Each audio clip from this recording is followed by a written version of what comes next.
Het is zover. Het kustmarathonweekend barst los. En met het voorspelde slechte weer wordt het misschien wel net zo zwaar als die beruchte editie van 2009. En verder in deze Zeeland nu. Rapport over vertrekkers en terugkeerders. En gehucht vol problemen, zeggen inwoners.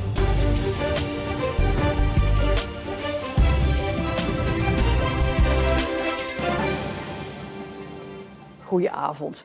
Wie het eerste weekend van oktober zegt, zegt de Kustmarathon. Het evenement dat in 2003 klein begon, wordt steeds populairder, nog steeds. Dit jaar doen in totaal aan alle onderdelen samen ruim 10.000 mensen mee. Hardlopers, wandelaars, mountainbikers. Ja, we gaan naar de Langstraat in Zoutelanden. Traditioneel het kloppend hart van de Kustmarathon. Want daar staat verslaggever Jan-Jaap Corré. Jan-Jaap, het weekend staat dus op het punt van beginnen. Is dat al een beetje te merken daar? Ja, het wordt hier steeds drukker, Ariane. De deelnemers beginnen binnen te druppelen. De regen begint trouwens ook een beetje te druppelen. En over een half uur ongeveer gaan de eerste 3 onderdelen van start. Dit keer is de trail als eerste aan de beurt. 15 kilometer voor mannen en vrouwen. En ook de ladies run over 5 en 10 kilometer gaat van start. Dus de kustmarathonsfeer, die bekende kustmarathonsfeer, ja, die begint hier nu echt wel een beetje te voelen. Ja, dan is er vanavond ook nog de light run. Morgenochtend de mountainbikers in actie. Maar ja, laten we eerlijk zijn, het belangrijkste onderdeel is toch die hardloopwedstrijd van morgen. Wie zijn de favorieten? Nou, vorig jaar hadden we bij de vrouwen een Zeeuwse winnares, Marijke de Visser uit Aagterkerken. En zij is nu ook weer de topfavoriet. Echt de te kloppen vrouw. Zij heeft het Zeeuws record en zij eindigde vorig jaar binnen de 3 uur. Andere namen, ook uit Zeeland. Ada Geuze, Simone Cornelissen, misschien Annemiek van Koten. Maar de vraag is hoe zij het gaan doen tegen die Marijke de Visser. En of ze het haar echt moeilijk kunnen gaan maken. Bij de mannen zijn de winnaars van de afgelopen 2 edities niet aanwezig. Wel bijvoorbeeld 3-voudig winnaar Tim Pleijten uit Vlissingen. En ook Dennis de Vrijtas. Hij won de marathon van Zeeuws-Vlaanderen. En gaat morgen ook proberen om de kustmarathon te winnen. En dan is er ook nog Ricardo Sint-Nicolaas uit Oude Tongen. Hij werd de afgelopen 2 edities 2 keer tweede. En hield vooral vorig jaar daar een heel slecht gevoel aan over. Omdat hij vond dat zijn concurrent, de Marokkaan El Morabiti, vals had gespeeld. We liepen een heel lang stuk samen. En toen zei hij halverwege al van hamstring too bad, you go on, you go first. Een soort van teken geven dat hij er eigenlijk al klaar mee was. En ik dacht van ja prima, Tim liep achter ons. Dus toen dacht ik van nou daar gaan we ervoor. En toen kwamen we hier op het dijkje kwamen de trap op. En toen was opeens heel de hamstring oké. Toen vloog hij er vandoor en toen dacht ik op mezelf van ja... Kijk, je mag winnen hoe je wilt winnen. Het is niks verboden aan. Maar op die manier die wedstrijd winnen, dat vond ik niet zo ver. Dus, zo zou ik het zelf nooit hebben gedaan. Sint-Nicolaas zat er aanvankelijk flink mee in zijn maag. Ik word niet heel snel boos. En ik kan het heel snel een plekje geven. Maar ik dacht wel, de kustmarathon gaan we niet meer doen. Ik dacht van nee, dat is gewoon voorbij. Maar morgen staat hij toch aan de start. En met het idee dat het nu of nooit is. 3 keer de scheepsrecht. De kustmarathon wordt populairder. Dus de kans dat er sterkere deelnemers komen opdagen, die is gewoon veel groter. Ik zie dit wel, zeker met mijn eigen leeftijd, als een van de laatste kansen om voor die eerste plaats te kunnen gaan strakjes. Ja, Jan-Jaap, dan dat slechte weer waar iedereen het over heeft. Nou wordt er voor morgen mogelijk wat onweer voorspeld. Kan dat problemen opleveren? Nou, gek genoeg, veel deelnemers die ik spreek, die kijken juist wel uit naar een onstuimige editie. Die zeggen van ja, de afgelopen jaren was het eigenlijk te mooi weer en laat het maar lekker waaien. En voor die deelnemers zou die afgegeven windkracht 8 misschien wel een cadeau kunnen zijn, hoe gek het ook klinkt. Als je kijkt naar de onweer, ja, daar zit natuurlijk helemaal niemand op te wachten. En het is afwachten hoe dat zal gaan. Als je nu kijkt op de buienradar, is de verwachting dat het om 12 uur als de start is al wel weer overgewaaid is en Zeeland voorbij is. En dan zou het misschien alleen voor de mountainbikers morgenochtend een probleem kunnen zijn.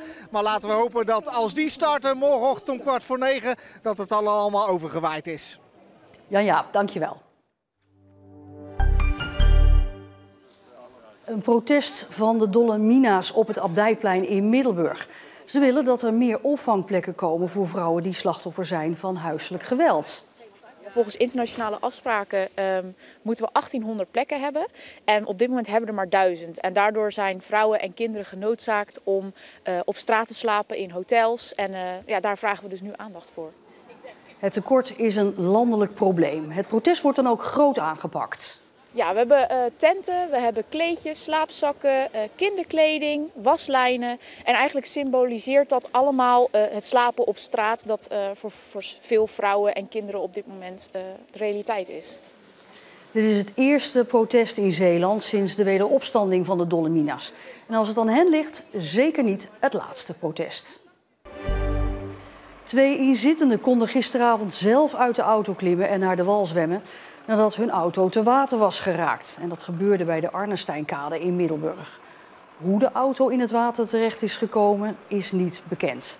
Na de melding werden onder meer 2 duikploegen, een blusvoertuig en een ladderwagen opgeroepen. Toen die aankwamen stonden de 2 passagiers al veilig op de kade.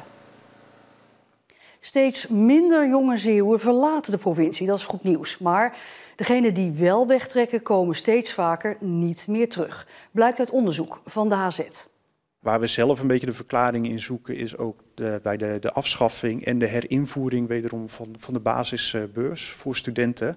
Waardoor het dus ook inmiddels minder duur is om buiten de provincie weer te gaan studeren. Ondertussen probeert Zeeland het wel zo aantrekkelijk mogelijk te maken voor jonge Zeeuwen om toch terug te keren. En wat we graag willen is dat er meer jongeren terug naar Zeeland komen. Want hier hebben we ook vacatures, hier hebben we mooie plekken om te wonen. En die jongeren dragen bij aan de Zeeuwse samenleving. Dus je hoopt dat je met allerlei ingrepen die jongeren weet te verleiden terug naar Zeeland te komen.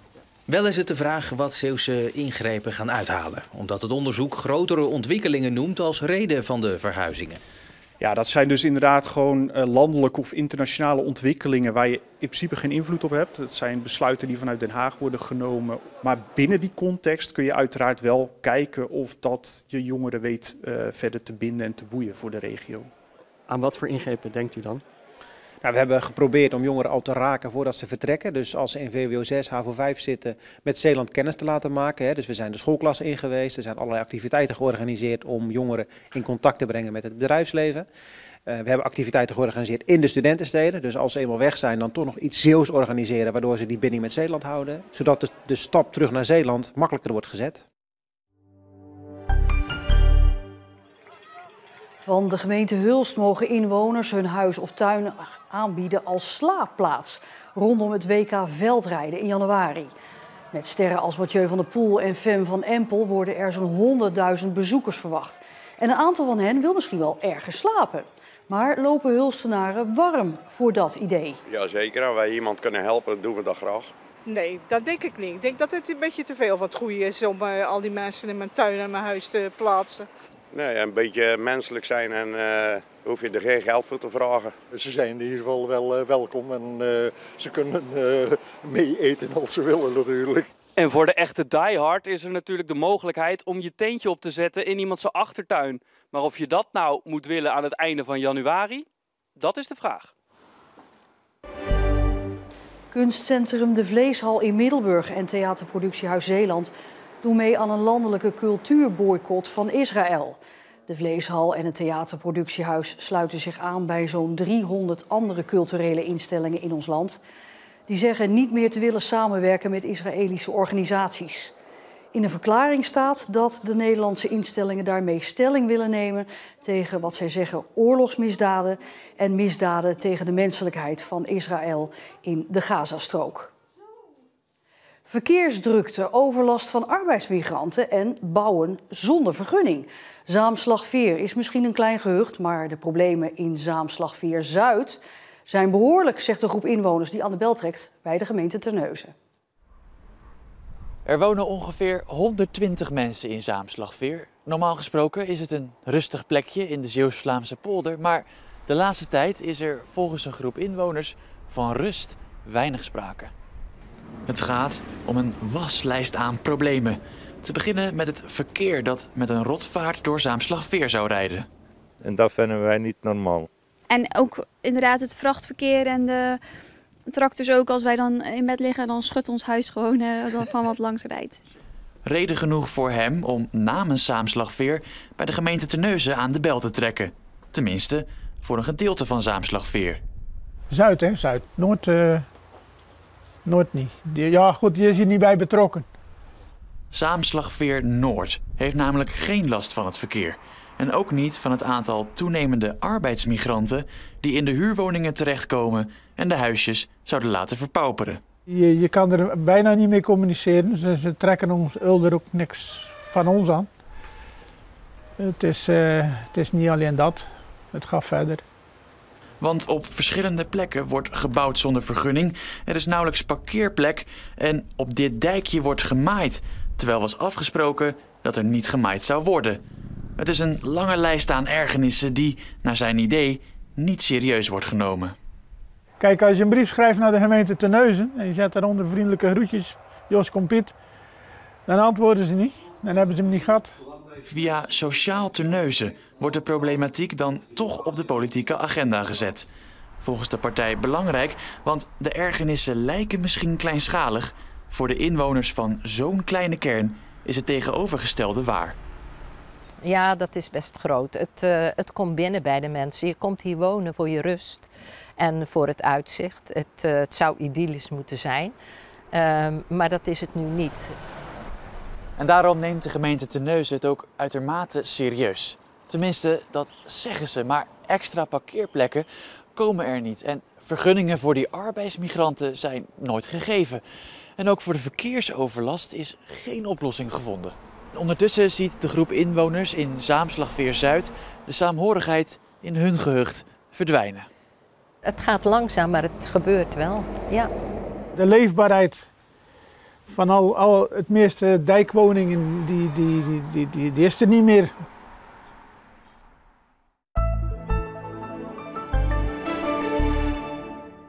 De eerste regen is vannacht en vandaag in Zeeland aangekomen. Met een zuidoostelijke windkracht 5 werd het maar 14 graden. En die windkracht gaat morgen aantrekken tot wel 8 tot 9 met regen en misschien zelfs dus, we hadden het er al over, met een klap onweer. Maar ook met af en toe een zonnetje. En zondag gaat het dan iets minder hard waaien. Ja, een pittige klus dus voor de deelnemers aan alle onderdelen van de kustmarathon dit weekend. Bij Omroep Zeeland hoef je helemaal niks van dat kustmarathonweekend te missen. Want we zijn er op social media bij en er is het hele weekend online een live blog is dan actief. Morgen zijn we dan al vanaf 9 uur 's ochtends op radio en televisie. En zondag, als de wandelaars in actie komen, al vanaf 7 uur 's ochtends. Zaterdagavond en maandagavond geniet je ook nog eens uitgebreid van een samenvatting op tv.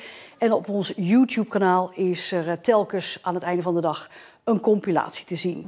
Goed, tot zover deze Zeeland Nu, maar blijf dus bij ons het hele weekend. Voor nu nog een fijne vrijdagavond.